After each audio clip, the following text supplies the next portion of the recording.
আসসালামু আলাইকুম, সবাইকে বিদ্যাবাড়ি পত্রিকার পাতা থেকে স্বাগতম। 29 এপ্রিল 2025। সম্প্রতি হজ যাত্রীদের সেবায় চালু হওয়া অ্যাপের নাম কি?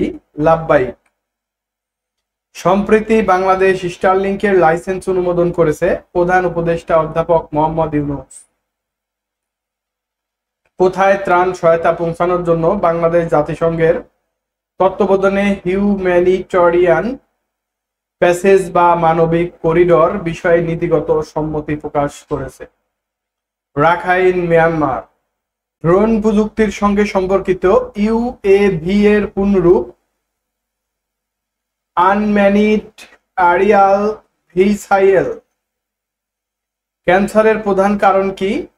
জিনের মিউটেশন। সম্প্রতি দেশের ব্যাংকিং খাতের ইতিহাসে সর্বোচ্চ মুনাফা করে কোন ব্যাংক? ব্র্যাক ব্যাংক। আন্তর্জাতিক আণবিক শক্তি সংস্থা আইএইএ এর সদর দপ্তর কোথায়? Vienna, Australia. রাফাল কোন দেশের উৎপাদিত যুদ্ধবিমান? ফ্রান্স। ম্যারিয়েন কি? 1991 সালে 29 এপ্রিল বাংলাদেশে আঘাত হানা ঘূর্ণিঝড়। ক্রিমিয়া উপদ্বীপ কোথায় অবস্থিত? কৃষ্ণ সাগরে। ধন্যবাদ সবাইকে।